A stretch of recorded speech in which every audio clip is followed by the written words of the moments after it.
Hello. I'm reading the next 2 chapters of The Lion, the Witch, and the Wardrobe. Last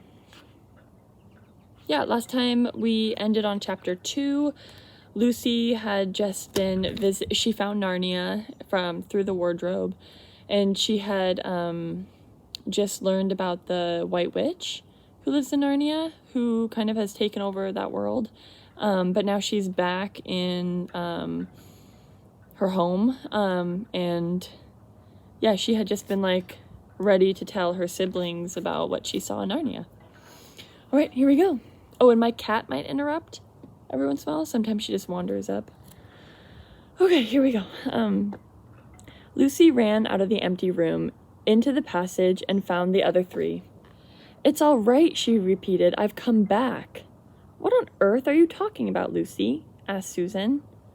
"Why," Lucy said in amazement, "haven't you all been wondering where I was?" "So you've been hiding, have you?" asked Peter, her older brother. "Poor Lulu, hiding and nobody noticed. You'll have to hide longer than that if you want people to start looking for you." "But I've been away for for hours and hours," said Lucy. The others all stared at one another. "Oh, she's batty," her brother Edmund said, tapping his head. "Quite batty." "What do you mean, Lou?" asked Peter. "Just what I said Lucy. It was just after breakfast when I went into the wardrobe, and I've been away for hours and hours, and had tea, and all sorts of things happened." "Oh, don't be silly, Lucy," said Susan. "We've only just come out of that room a moment ago, and you were there then." "She's not being silly at all," said Peter. "She's just making up a story for fun, aren't you, Lou?" "And why shouldn't she?" Peter said. "No, Peter, I'm not. It's a magic wardrobe. There's wood inside it. And it's snowing, and there's a faun and a witch, and it's called Narnia. Come and see," Lucy cried.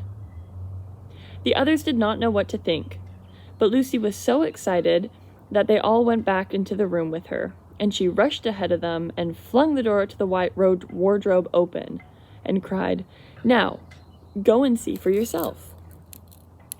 "Why, you goose," said Susan, putting her head inside and pulling the fur coats apart. "It's just an ordinary wardrobe. Look, there's the back of it." Then everyone looked and pulled the coats apart, and they all saw Lucy, and they all saw. Lucy herself even saw.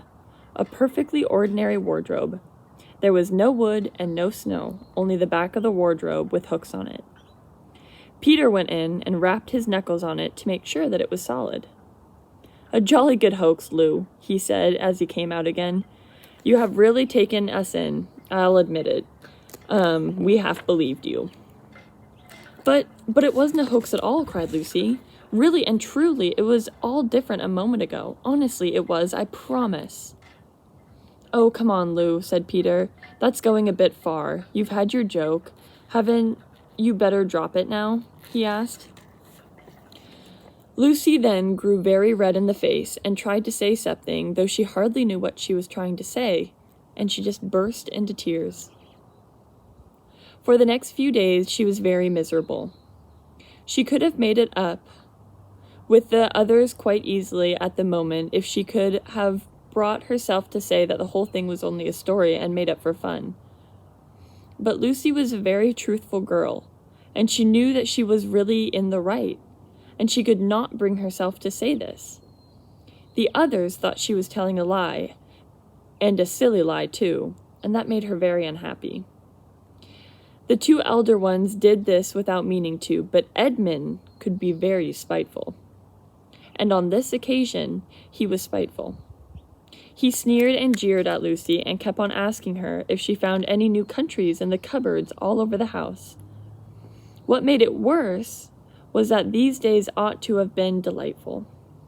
The weather was fine, and they were out of doors from morning to night, bathing, fishing, climbing trees, and lying in the heather. But Lucy could not properly enjoy any of it, and so things went on until the next wet day. That day, when it came to the afternoon and there was no sign of a break in the weather, they decided to play hide and seek. Susan was it, and as soon as the others scattered to hide, Lucy went into the room where the wardrobe was.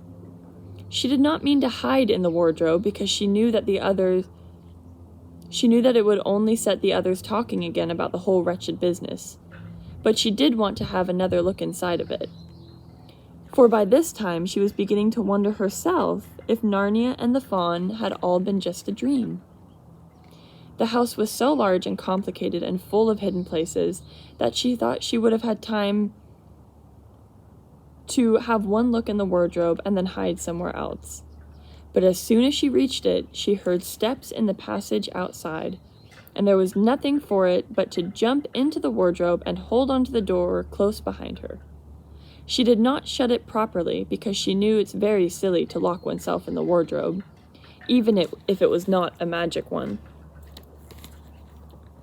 Now the steps that she had heard were those of Edmund, and he came into the room just in time to see Lucy vanishing into the wardrobe. He at once decided to get into it himself, not because he thought of it a particularly good place to hide, but because he wanted to go on teasing her about the imaginary country. He opened the door. There were the coats hanging up per usual, and the smell of mothballs, the dark and silence, and no sign of Lucy. She thinks I'm Susan coming to catch her, Edmund said to herself, and so she's keeping very quiet in the back. He jumped in and shut the door, forgetting what a foolish thing this is to do.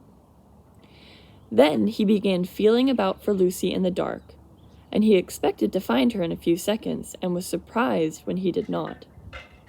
He decided to open the door again and let in some light, but he could not find the door either. Oh, he didn't like this at all and began groping wildly in every direction to get out. "Lucy! Lou, where are you? I know you're here!" he shouted. There was no answer, and Edmund noticed that his own voice had a curious sound. Not the sound you'd expect in a cupboard, but the kind of open air sound. He also noticed that he was unexpectedly cold, and then he saw a light. "Oh, thank goodness," said Edmund. "The door must have swung open of its own accord." He forgot all about Lucy and went towards the light, which he thought was an open door of the wardrobe. But instead of finding himself stepping out into a spare room, he found himself stepping out from the shadow of a thick, dark fir tree into the open place in the middle of the wood. There was a crisp, dry snow under his feet, and more snow lying on the branches of the trees. Overhead there was a pale blue sky, the sort of sky one sees on a fine winter day in the morning. Straight ahead of him, he saw between the tree trunks the sun just rising, very red and very clear. Everything was perfectly still, as if he were the only living creature in that country. There was not even a robin or a squirrel among the trees, and the wood stretched as far as he could see in every direction. And he shivered. He now remembered that he had been looking for Lucy, and also how unpleasant he had been to her about her imaginary country, which now turned out to have not been imaginary at all. "Lucy! Lucy! I'm here too! It's Edmund!" he shouted. But there was no answer. "Oh, she's angry about all the things I've been saying lately," Edmund thought. "I say, Lou, I'm sorry I didn't believe you. I see now you were right all along. Do come out. Make it, Pax." But there was still no answer. "Oh, just like a girl," Edmund said to himself, "sulking somewhere and won't accept my apology." He looked around him and decided he did not much like this place, and had almost made up his mind to go home when he heard, very far off in the wood, the sound of bells. He listened, and the sound came nearer and nearer, and at last there swept into sight a sleigh drawn by 2 reindeer. The reindeer were about the size of a Shetland pony, and their hair was so white that even the snow looked white compared to them. Their branching horns were gilded and shone like something on fire when the sunlight caught them. Their harness was of scarlet leather and covered with bells. On the sleigh, driving the reindeer, sat a fat dwarf who looked like he had been about 3 feet high if he were standing. He was dressed in a polar bear's fur, and on his head he wore a red hood with a long gold tassel hanging down from its point. His huge beard covered his knees and served him instead of a rug. But behind him, on a much higher seat in the middle of the sleigh, sat a very different person, a great lady, taller than any woman that Edmund had ever seen. She also was covered with white fur up to her throat and held a long, straight golden wand in her hand, and wore a golden crown on her head. Her face was white, not merely pale, but white like snow, or paper, or icing sugar. Except for her very red mouth. It was a beautiful face in other respects, but proud and cold and stern. The sleigh was a fine sight as it came sweeping toward Edmund with jingling bells and the dwarf cracking the whip and the snow flying up on each side. "Stop!" said the lady, and the dwarf pulled up the reindeer so sharp that they almost sat down. Then they recovered themselves and stood chomping their bits and blowing. In the frosty air, the breath coming out of their nostrils looked like smoke. "What, pray, are you?" said the lady, looking hard at Edmund. I'm Edmund," said Edmund, rather awkwardly.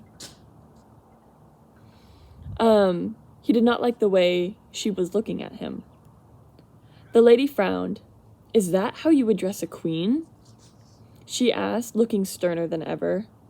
"Well, I beg your pardon, your majesty. I didn't know," she said. "Not know the Queen of Narnia?" she cried. "Ha! You shall know us better hereafter. But I repeat, what are you?" "Please, your majesty," said Edmund, "I don't know what you mean. I'm at school. At least I was. It's a holiday now." And that's where chapter 3 ends. And I think we're going to do chapter 4. We can do that. Okay, here we go. Chapter 4. "But what are you?" said the queen.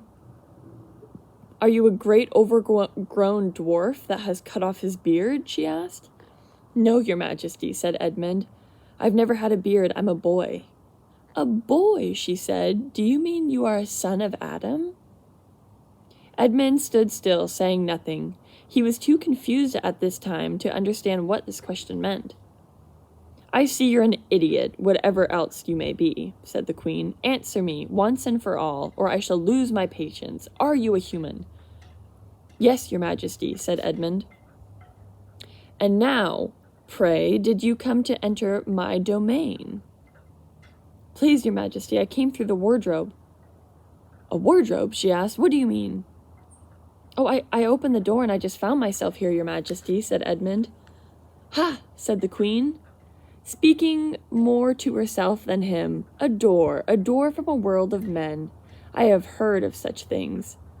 This may wreck all, but he is only one, and he shall be dealt with easily." As she spoke the words, she rose from her seat and looked at Edmund full in the face, her eyes flaming. At that same moment, she raised her wand. Edmund felt sure that she was going to do something dreadful, but he seemed unable to move.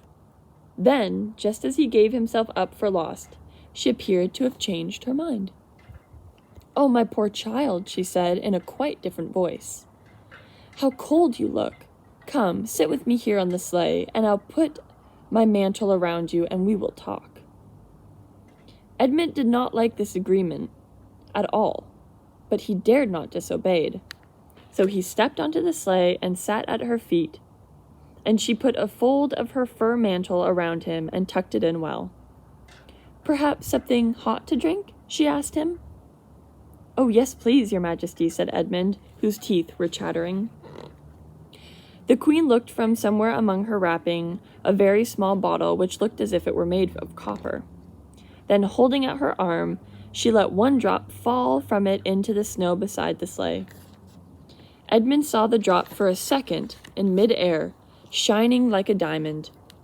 But the moment it touched the snow, there was a hissing sound, and there stood a jeweled cup full of something that steamed. The dwarf immediately took it and handed it to Edmund, with a bow and a smile, but not a very nice smile. Edmund felt much better as he began to sip the hot drink. It is something he had never tasted before. It was very sweet and foamy and creamy, and it warmed him right down to his toes. "It is dull, son of Adam, to drink without eating," said the queen. "Would you like something to eat?" "Oh, a Turkish delight, please, your majesty. Or what would you like best to eat?" "Oh, a Turkish delight, please, your majesty," said Edmund. The queen let another drop fall from her bottle into the snow, and instantly there appeared a round box, tied with green silk ribbon, which, when opened, turned out to contain several pounds of the best Turkish delight. Each piece was sweet and light to the very center, and Edmund had never tasted anything more delicious. He was quite warm now and comfortable. Now, while Edmund was eating, the queen kept asking him questions. At first, Edmund tried to remember that it was rude to speak with his mouthful, but he soon forgot about this and thought only of trying to shovel down as much Turkish delight as he could. And the more he ate, the more he wanted to eat. And he never asked himself why the queen should be so inquisitive. She got him to tell her that he had one brother and two sisters, and one of his sisters has already been to Narnia and had met a faun there, and that no one was expecting himself and his brother and sisters knew anything about Narnia. She seemed especially interested in the fact that there were 4 of them, and kept on coming back to it. "Now, are you sure that there are 4 of you?" she would ask. "2 sons of Adam and 2 daughters of Eve, neither more nor less?" she would ask. "Yes, I told you that before," said Edmund. At last, the Turkish delight was all finished, and Edmund was looking very hard at the empty box and wishing that she would ask him whether he would like some more. Probably the queen knew quite well what he was thinking, for she knew, though Edmund did not, that this was very enchanted Turkish delight, and that anyone who had once tasted it would want more and more of it, and would even, if they were allowed, go on eating it until they killed themselves. But she did not offer him any more. Instead, she said to him, "Son of Adam, I should so much like to see your brother and your 2 sisters. Will you bring them to me?" "Well, I'll try," said Edmund, still looking at the empty box. "Because if you did come again, bringing them with you, of course, I'd be able to give you more Turkish delight." "I can't do it now. The magic will only work once. In my own house, it would be another matter," she said. "Why can't we go to your house now?" said Edmund. When he had first got onto the sleigh, he had been afraid that she might drive away with him to an unknown place from which he would not be able to get back. But he had forgotten about fear now, after eating the enchanted Turkish delight. "Oh, it is a lovely place, my house," said the queen. "I am sure that you would like it. There are whole rooms full of Turkish delight, and what's more, I have no children of my own, and I want a nice boy whom I can bring up as a prince, and who would be king of Narnia when I'm gone. While he was prince, he would wear a gold crown and eat Turkish delights all day long. And you are much the cleverest and handsomest young man I have ever met. I think that you would make a wonderful prince. That is, when you bring the others to come and visit me." "Well, why not now?" Edmund asked. His face became very red as his mouth and his fingers were sticky. He did not either look clever or handsome, whatever the queen might say. "Oh, but if I took you there now," she said, "I shouldn't see your brother and your sisters, and I very much want to know your charming relations. You are to be the prince, and later on the king. That is understood. But you must have but you must have courtiers and nobles. I will make your brother duke and your sister duchesses." "There's nothing special about them," said Edmund, "and anyway, I can always bring them some other time." "Ah, but once you're in my house," said the queen, "you might forget about them. You would be enjoying yourself so much that you wouldn't want to bother to go and fetch them." No, you must go and get them now."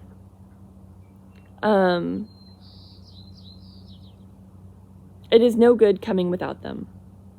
"But I don't even know the way back to my country," Edmund pleaded. "Well, that's easy," answered the queen. "Do you see that lamp?" She pointed with her wand, and Edmund turned and saw the same lamp post under which Lucy had met the fawn. "Straight on, beyond that, is the way to the world of men," said the queen. "And now look the other way." Look the other way." She pointed in the opposite direction. "Tell me if you can see 2 hills rising above the trees." "Oh, I think I can," said Edmund. "Well, that is my house between those 2 hills. So next time you come, you will have only to find the lamp post and look for those hills and walk through the woods until you reach my house. But remember, you must bring the others with you. I might have to be very angry if you come alone." "Well, I'll do my best," answered Edmund. "And by the way," said the queen, "you needn't tell them about me. It would be fun to keep a secret between the 2 of us, wouldn't it? Make it a surprise for them. Just bring them along over the hills. A clever boy like you will easily think of an excuse for doing that. And when you come to my house, all you could say is, 'Let's see who lives here,' or something like that. I'm sure that would be best. If your sister has met one of the fawns, she may have heard strange stories about me, nasty stories that might think of her afraid to come. Fawns will say anything, you know." "Oh, please," said Edmund interrupted. "Please, couldn't I just have one more piece of Turkish delight to eat on the way home?" No, said the queen with a laugh. "You must wait until next time." While she spoke, she signaled to the dwarf to drive on.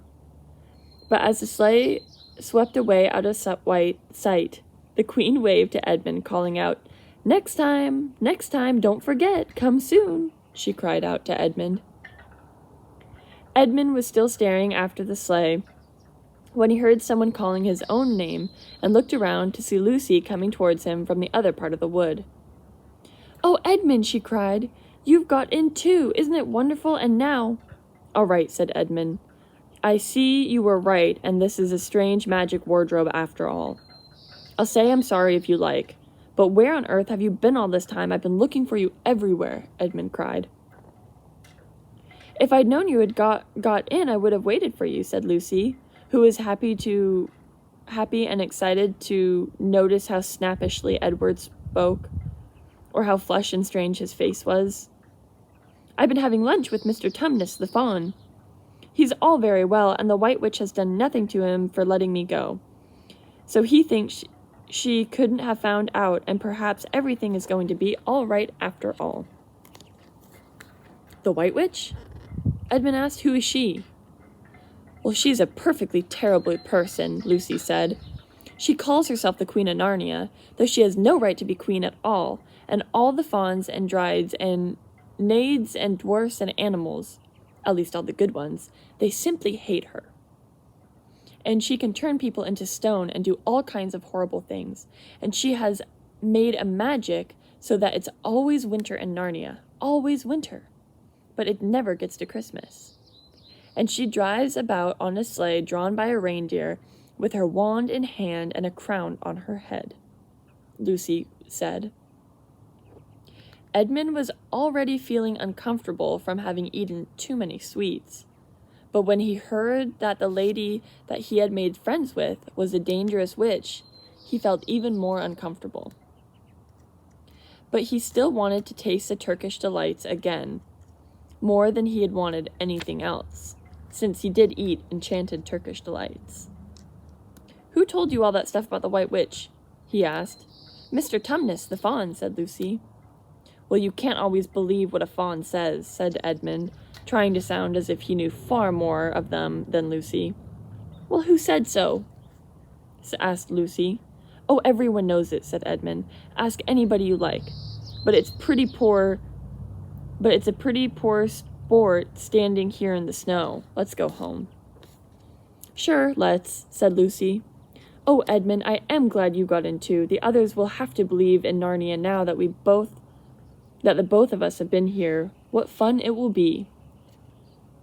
But Edmund secretly thought that it would not be as good fun for him as for her. He would have to admit that Lucy had been right before all the others, and he felt sure the others would all be on the side of the fawns and the animals. But he was already more than half on the side of the witch. He did not know what he would say or how he would keep the secret once they were all talking about Narnia. By this time they had walked a good way and suddenly felt their coats around them instead of branches. The next moment they were both standing outside the wardrobe in the empty room. I say, said Lucy, you do look awful, Edmund. Do you not feel well? Oh, I'm all right, said Edmund. But this was not true. He was feeling very, very sick. Oh, come on then, said Lucy. Let's find the others. What a lot we have to share with them. And what wonderful adventures we shall have now that we are all in it together, said Lucy. All right, that's the end of chapter 4, and we will read chapter 5 another time. Thanks.